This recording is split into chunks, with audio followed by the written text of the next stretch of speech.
kumalat na fake news. Wala pong totoo doon. Hindi po ako nagloko. Hindi ko din jowa yung mga pinagkalat nyo na kasama kong lalaki sa pictures. At pinaka-importante sa lahat, hindi ho ako nanugod sa dressing room. And also, gusto ko lang ilawin sa inyo na hindi iiyak ako sa dressing room. At tinawagan niya. She was mad. She was aggressive.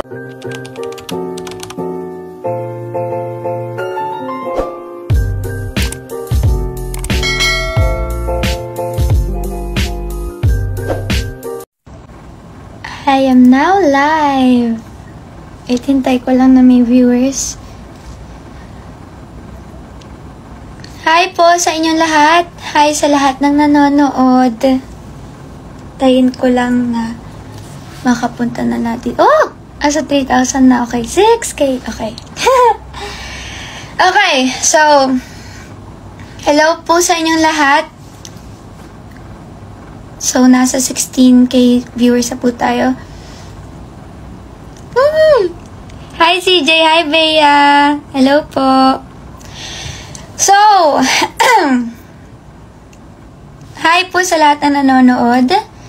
First time ko lang itong gagawin ever, and I hope this will be the last. So, first, I would like to say thank you kay Seth Fedelin for speaking up. Thank you, Ali, dahil kahit hanggang ngayon hindi mo pa din ako pinabayaan. Alam ko na these past few months ay napakahirap para sa atin, para sa ating dalawa, para sa ating lahat. And I have mad respect for you dahil kinaya mo pa rin ako ipagtanggol kahit alam ko na gustong-gusto mo na din magsalita. And actually, sa lahat ho na nandito ngayon na nanonood at nakikinig, pinili ko na lang ho talaga sanang manahimik at lunukin lahat ng mga binabatong salita sa akin ng lahat ng tao. Pero kasi, here I am at my happiest moment at madami pa din pong nadadamay at nababalik na mga pangalan kahit hindi naman na ho dapat. At mas lalo pa pong dumadami yung mga fake news. Hindi ko na ho pahahabain pa, kaya here is my side of the truth and I hope you would all listen or at least give me a chance to explain. Grabe, nasa 80K na tayo. Okay, my hands are shaking. Hinanda ko na yung mga babasahin ko para di ako magkakamali.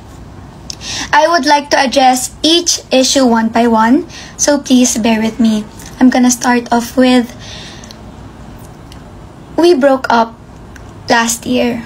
Early October yon, and it was a painful breakup but it was a mutual decision, yung paghihiwalay namin. We both loved each other truly and deeply. We've learned so much from each other, but in the end, we realized na we weren't growing as individuals na. Lahat ng fake news at pag-a-assume nyo sa nangyari sa relasyon namin, hindi ho totoo yun. We ended on good terms, at yun naman ang importante. Napag-usapan din namin, we promised each other na magpapatuloy pa rin kami sa work namin. Because we love each other as friends and we also like the company of each other as actors. At gusto namin matupad yung pinag-usapan namin 2 years ago tungkol sa mga pangarap namin. Yun lang ho, hindi na magbibigay na masyado pang detail. Basta nire-respeto ko si Seth Fedelin at nire-respeto ko yung love team namin.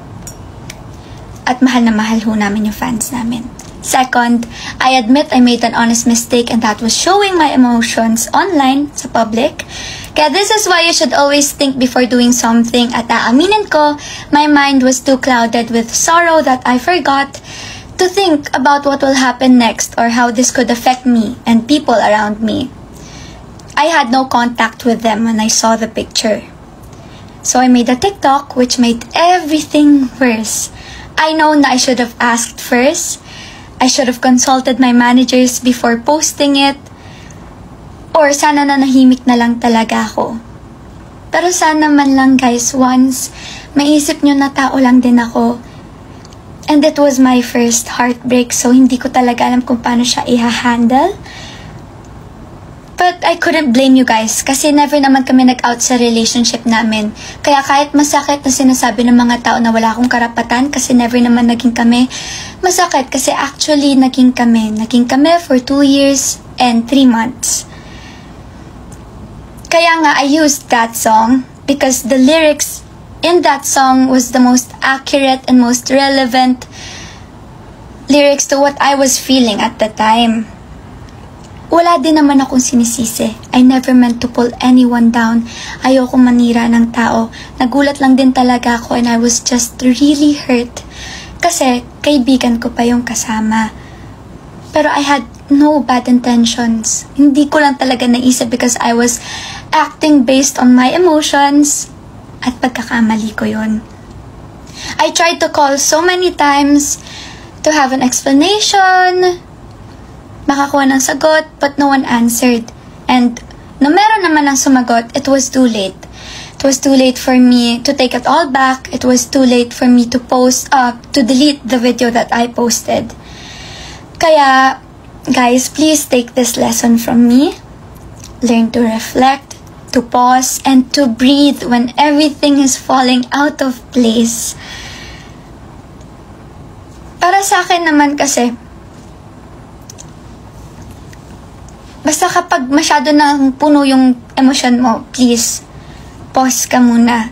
Don't do anything foolish. Don't do anything without knowing the whole truth. Pero para sa akin naman, it is never foolish to post your emotions online. Because sadness is a natural and a valid feeling for a human being to feel. Pero kasi since we live in a generation where everything you do and say can be used against you in a negative way, you should always be cautious with your actions. Kasi whether you had good intentions, it won't matter na once it's out sa public. Because people will always twist everything. Third, after posting the TikTok, ang dami ng kumalat na fake news. Wala pong totoo doon. Hindi po ako nagloko. Hindi ko din jowa yung mga pinagkalat nyo na kasama kong lalaki sa pictures. At pinaka-importante sa lahat, hindi ho ako nanugod sa dressing room. Hindi ho talaga. I also don't know where people got that. Ang alam ko lang parang may isang dummy account na nag-tweet. And it's funny because naniwala naman agad lahat sila kahit it was just words. Pero kasi meron ding entertainment reporter, may public figure na sinabi yun sa vlog niya, which made the alleged rumor more credible for people to believe. Aaminin ko, I was mad. I was mad furious and I wanted to file a case sa mga taong nagpakalat nun. And in every lie that was thrown at me without any concrete proof.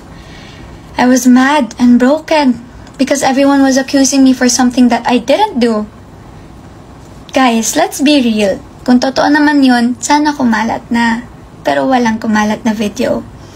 There are CCTVs in every corner of ABS-CBN and I actually asked for a footage para lang may mapakita ako sa mga tao na hindi ko to ginawa. Andito ko sa elevator, bumalik ako sa dressing room. I didn't do that. Pero matagal na yun. And di ko na tinuloy kasi binaon ko na sa limot yun eh. Kasi alam ko yung katotohanan. Alam ng Diyos yung totoong nangyari. So, kinalimutan ko na lang and I moved on. I wanted to speak out months ago pa. It was the worst 2 weeks of my life. I wanted to let everyone know what really happened. Because I'm so tired of taking all the blame for something that I didn't do. I'm so tired of people. And by the way guys, yes, may binabasa talaga ako kasi ayoko may maiwan na detail. I'm so tired of taking all the blame for something that I didn't do. I'm so tired of people portraying me as the bad guy based only on alleged rumors that has no truth. Pero kasi I found my peace and I decided to forgive and to forget. I decided to work harder na lang and let my actions speak for myself. I've been through worse. Ano pa naman to, diba? I also realized that why should I prove myself if everything I do nor say will not be enough for people to believe? Kasi naisip ko, only uneducated people listens to silly rumors. So I please them. Kasi kahit ano naman gawin ko, hindi nila mauunawaan yun. Kaya I moved on. So the reason why I did this now is for people to move on na din. I didn't do this to create another issue. I didn't do this to create another problem, to be called a victim, or to be called problematic. I'm doing this for closure. I'm not asking you to believe in me. Kasi, this is for everyone. Closure for me, closure for my fans, closure to their fans. Hindi nyo kailangan maniwala. You can do whatever you want with my statement. Pero ito na yun. I'm happy na I did my part. And I own up to it.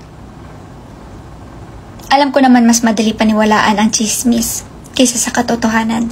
Kaya nga mas madami naniniwala dun eh. Pero the truth isn't easy to accept, but it will set you free. Masaya ng puso ko ngayon, at ipagdadasal ko na sana matutunan na din nating lahat na maging masaya para sa iba.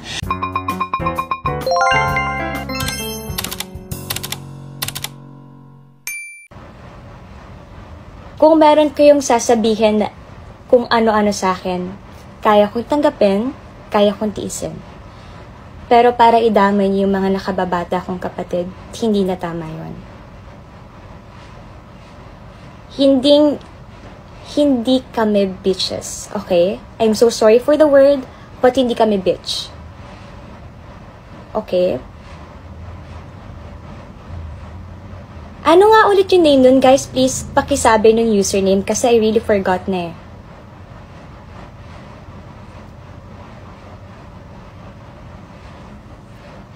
Okay, wala. Please stop the hate na. Guys, grow up. Please. Ayun, Mimasor. Oy, Mimasor. So, Mimasor, kung ako sa'yo, manihimik ka na. Ayusin mo yung buhay mo, magpaka-mature ka, tapos isama mo sa New Year's resolution mo, ayusin mo yung ugali mo. Alam nyo, ang daming problema ng mundo ngayon. Pilipinas pa lang, dami ng problema. Huwag naman na kayong dumagdag. Be part of the solution, guys. Huwag kayong maging, creator ng problem. Sino ba ang away mo? Sino ba nag-away mo? Huh? Ay, tae mo. Ayan, nagagalit yung multo sa bahay namin. So, guys, please. Stop the hate. Stop bringing back the past issues. Kasi tapos na yun eh. Huwag nyo nang ibalik. And again, wala akong inahas, wala akong nilandi, wala akong inagaw. Malinaw? Screen record nyo, pwede nyo balikan, playback nyo, kasi wala talaga akong inagaw. At kung ano ang nakikita nyo sa amin ni Seth on cam, ginagawa lang namin ang trabaho namin. At saka kasi, yung pagpunta niya sa bahay, yun ay para humingi ng tawad. Kasi alam nila ni Blythe, actually wala akong kasalanan. Pumunta sila dun sa bahay para humingi ng sorry. But, si Blythe ay hindi sumama. She was invited, pero hindi siya sumama. Kaya, nagulat ako kasi, bakit ako yung masama? Bakit ako na nga yung nadamay?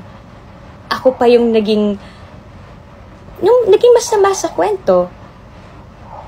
So, syempre I was hurt. Kasi, pa-water lang.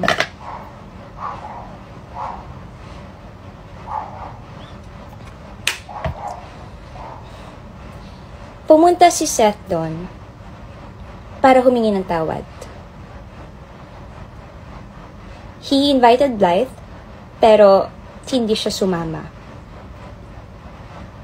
And then the next thing I know is ako na yung pinagpipiestahan sa social media.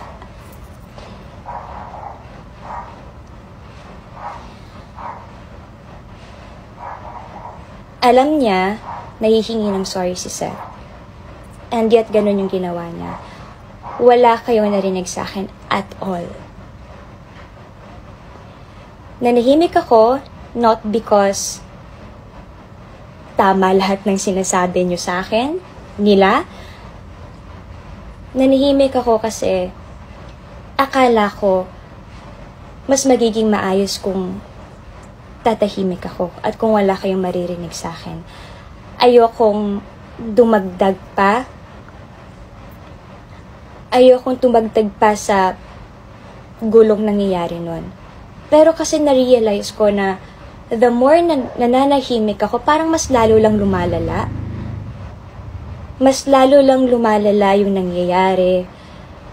And I think it's time na rin naman kasi for me to speak up. And I know na ang dami nagsasabi dyan sa inyo na tuwag ako, gusto ko lang matawag na unbothered queen. No.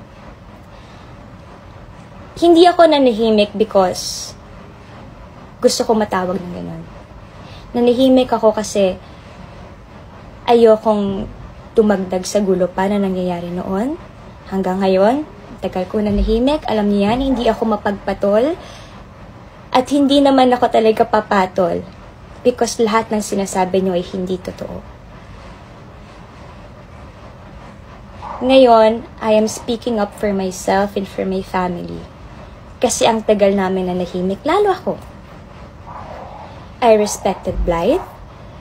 And, of course, nirespeto ko ang love team nila noon. Wala akong inagaw. And also, gusto ko lang ilinawin sa inyo na hindi niya ako sinugod sa dressing room. But, tinawagan niya ako and she was mad, she was aggressive. And then, hanggang sa, yun, parang the next few days, biglang ang gulo na, ang dami ng sinasabi sa akin ng mga tao. And, ang hirap kasi nung time na yun, hindi ko talaga alam anong gagawin ko. So, my mom was there para i-defend ako. Pati sila ate, and then, yung mga pinsan ko, although, aggressive din sila sa mga sinabi nila, but, syempre, alam kasi nila yung pinagdadaanan ko nun. Kaya, nadala din sila ng emosyon nila. So, yun yung mga gusto kong, actually, ang dami nga ang dami ko pang gustong sabihin. Pero, ito ang gusto kong linawin lang sa inyo talaga. Wala akong inagaw. And stop the hate. Kung ano man yung naging problema ni Blythe at ni Seth noon, sa kanila yon. Labas ako doon. At kung ano mang problema nila ngayon, labas ako doon. Huwag nyo na akong idamay. Huwag nyo nang i-drag yung name ko because labas ako sa problema na meron sila ngayon at yung problema nila noon. Hindi ako ang tao para magsalita sa kung ano nangyayari sa kanila.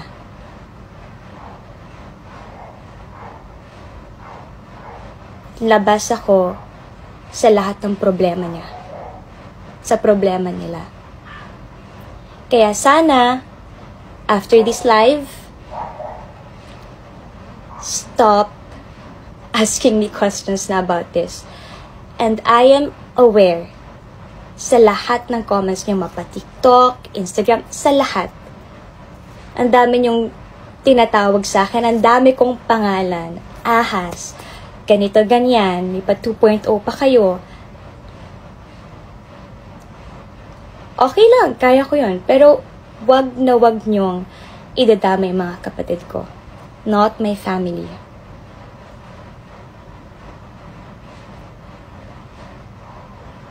Magpapasko na, guys. Magto 2024 na. Pwede bang upgrade din natin, pati utak natin, and yung personality natin? Kung kaya nyo lang naman. Pero sana kayanin nyo.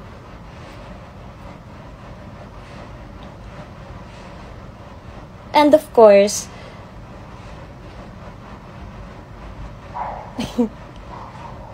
yes, paulit-ulit na, tama. Tama na ang pagpapaulit-ulit ng mga walang katotohanang kwento. At saka, guys, please, again ha, hindi po ako nag-live para mag-encourage to hate someone or kung sino man. No. gusto ko tong iklaro para tapos na, iwanan na natin to dito. I want to move forward. So, sana ganun din kayo.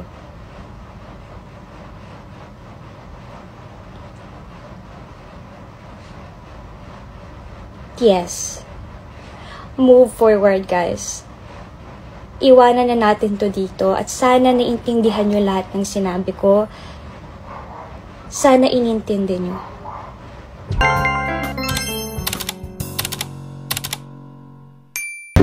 Unang-una, walang inagaw si Kim. Walang nang agaw. Okay? Okay? Matagal na tong issue na to, ang kukulit ng lahi mo. Ako, nananahimik si Pansy at ang pamilya na dinadamay niyo ka. Bakit ba kayo di ko rin nag-deal sa kanila? Okay? Walang inagaw si Chin. Pumunta ako ng bahay ni Chin the next day para personal na humingi ng dispensa kung ano nangyari. At kung merong dapat sisihin dito, siguro ako. Ako po. Kasi kung hindi po ako pumunta sa dressing room na yun at walang picture lang, mga ibigil ako sa inyo. So, yun. Lilinawin ko lang ha. Guys, ito mukha ko. Ayan. Nagpedilin po. Walang inagaw si Francine. Okay? At hindi na ako magsasalita pa ng marami dahil Gusto lang po namin klaruhin lalong ito. At Kulang kung namin hindi na dapat klaruhin. may Wala. lalo ang mga